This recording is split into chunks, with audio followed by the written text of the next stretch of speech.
je sais, pour l'instant je fais ça. J'essaierai de faire autre chose, ne vous inquiétez pas. Pour l'instant, j'essaie de mettre une vidéo par semaine. Et on va dire comme j'ai pas mal de travail, et bien pour l'instant je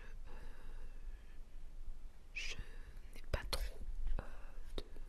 comment dire, je n'ai pas trop le temps de bien travailler mes vidéos ASMR, c'est-à-dire de faire des trucs un peu plus poussés comme les roleplay, les trucs comme ça. Donc c'est pour ça que pour l'instant je fais un peu de lecture. Je sais que vous aimez bien ça, que ça vous détend, rien qu'en entendant ma voix et mes chuchotements. Voilà, donc c'est pour ça que je me permets de faire ça. Quand Marie et Max reprendront les vidéos, là je pourrai un peu espacer mes vidéos et j'essaierai de travailler un peu plus ça. Ne vous inquiétez pas. Voilà, de toute façon, je, je vous promets, mais je ne promets pas quand. Je ne dirai pas de date, on va dire. C'est comme les dessins, ne vous inquiétez pas, je les ferai. Je vous ai dit que là, j'avais une période où vraiment j'étais assez occupée, donc au niveau du travail. Et donc, j'avais pas trop de temps pour moi déjà, et avec aussi ma chaîne, enfin les vidéos que je fais sur mon autre chaîne, donc ma chaîne principale, et du coup, bah, ça me laissait moins de temps pour ça. Mais bon, je ne vous abandonne pas, je reste quand même là. Donc on va essayer de voir maintenant d'autres petits trucs. Alors qu'est-ce qu'on pourrait voir? Alors ça je vous en ai parlé. Ensuite, qu'est-ce qu'il y a d'intéressant dans ce livre? La vie quotidienne au Japon. Non, ça on va peut-être pas voir. Alors la cuisine de tous les jours. La cuisine japonaise moderne est très variée. La cuisine occidentale, chinoise et bien d'autres plats de divers pays sont aussi très appréciés au Japon. Le pain et les pâtes font également partie de la nourriture quotidienne, mais c'est le riz qui reste quand même l'aliment de base pour la majorité des Japonais. Donc il y a le riz à la casserole. Alors donc il faut laver et rincer le riz plusieurs fois dans de l'eau claire, changer l'eau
laisser bouillir 5 ou 6 minutes, puis passer le tout dans une fine passoire.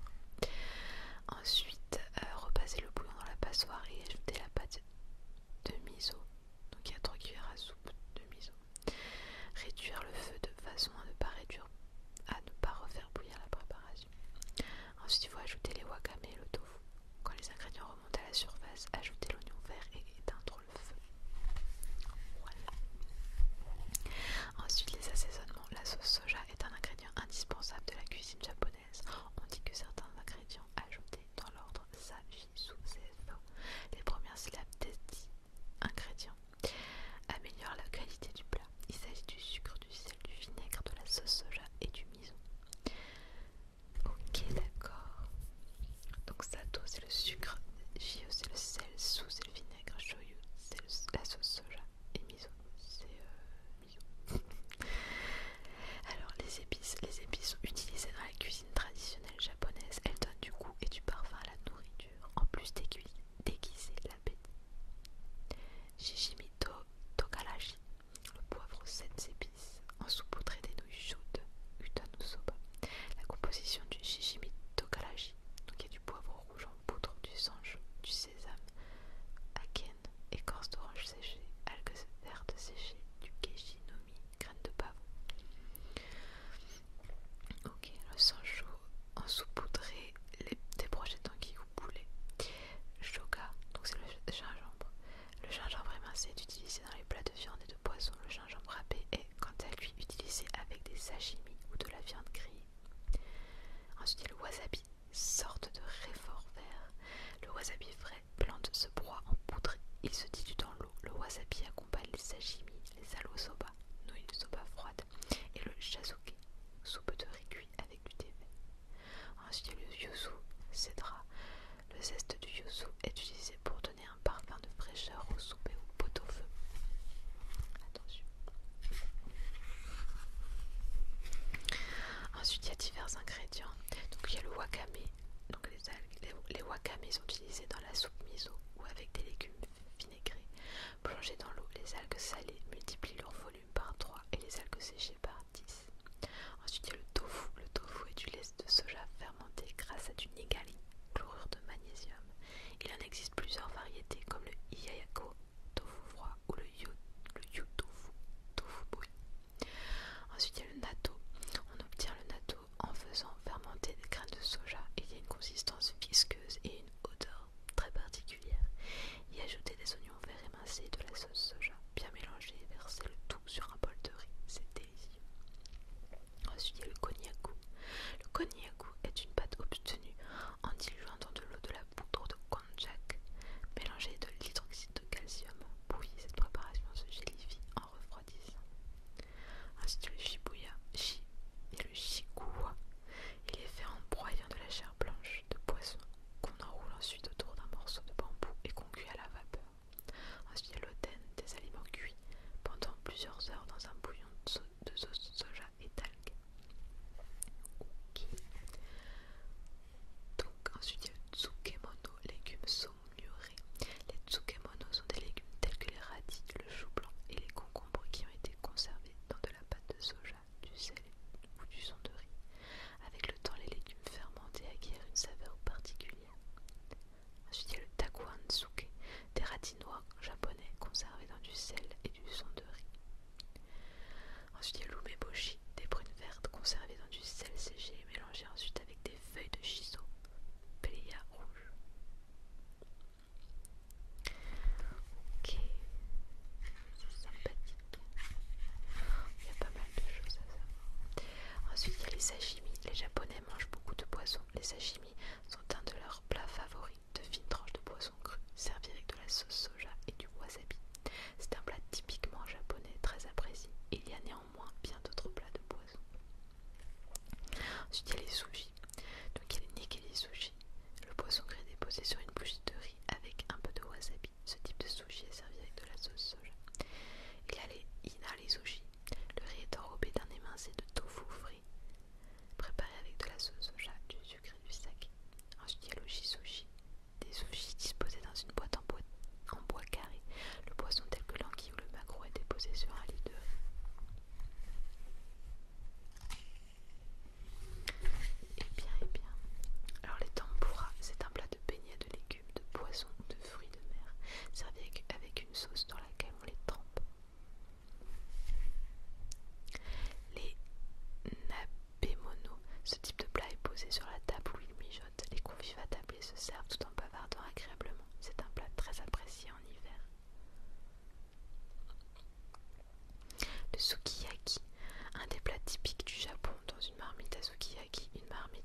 usage unique.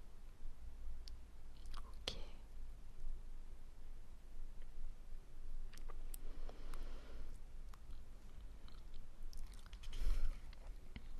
Ah, ils disent comment bien se servir des baguettes.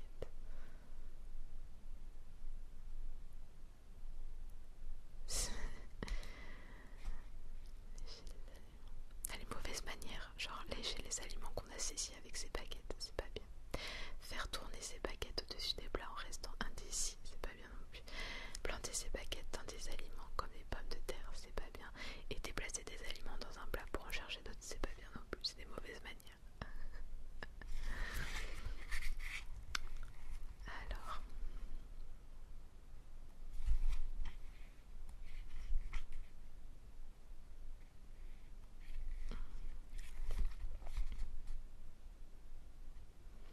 les restaurants de sushi, si vous vous asseyez au comptoir d'un restaurant de sushi, vous serez servi au fur et à mesure que vous commanderez des plats. Il est aussi possible de commander des plats à prix fixe tels que le Nikkei sushi ou le Shirashi sushi d'une qualité précise. Tokuro supérieur, yo excellente, unami temps normal. Ok. Le Ryotei, c'est le nom des restaurants de grand standing dans lesquels les clients sont servis dans une pièce privée. On y boit du saké dans une atmosphère amicale et on déguste le Keiseki Ryori, un menu défini à l'avance où les plats sont servis dans un ordre précis. Il peut arriver que tout soit servi en même temps sur un plateau. Le Yakitori, des brochettes de poulet, d'oignons et d'abat assaisonnés avec du tare ou du sel. L'okonomiyakiya. Dans un restaurant l'okonomiyaki, le client se prépare lui-même une sorte de crêpe farine œuf eau sur une plaque de métal chauffante dans la garnissant à sa convenance de viande, de fruits de mer et de légumes. On l'assaisonne avec de la sauce, des algues vertes et de la bonite séchée râpée. On la découpe et on la déguste. Yatei. Le soir, des marchands ambulants installent leur stand de restauration dans les rues. Des vendeurs d'odon ou de ramen par exemple. Lorsqu'il y a des fêtes de quartier, on peut y trouver des nouilles grillées, des takoyaki, sorte de beignets de poulpe, ou des okonomiyaki. Je n'ai jamais réussi à le dire complètement. Les restaurants japonais, il y a des restaurants spécialisés dans les soba, l'anguille et le porc pané, mais il y a aussi des restaurants qui proposent une variété de plats. Donc genre les noren, c'est le nom du rideau de tissu placé à l'entrée des restaurants. Il porte généralement le symbole de restaurant ou son nom comme un panneau publicitaire et accroché au-dessus de l'entrée quand le restaurant est ouvert et retiré lorsqu'il est fermé. Le shinagaki, c'est le nom du menu qu'apporte le serveur ou la serveuse lorsque l'on est assis à la table indiquée. Vitrine de présentation. À l'extérieur, il y a souvent des vitrines qui présentent des reproductions en plastique de plats du menu avec leur nom et leur prix. Le shibori, c'est la serviette chaude en hiver, froide en été que l'on apporte aux clients pour qu'ils se frictionnent les mains. Au kanjo, régler l'addition. Le client apporte sa note à la caisse près de la sortie pour la régler. Les pourboires n'existent pratiquement pas au Japon. Teishoku, un menu prédéfini comprenant généralement un plat, poisson grillé, pain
aussi les cesse de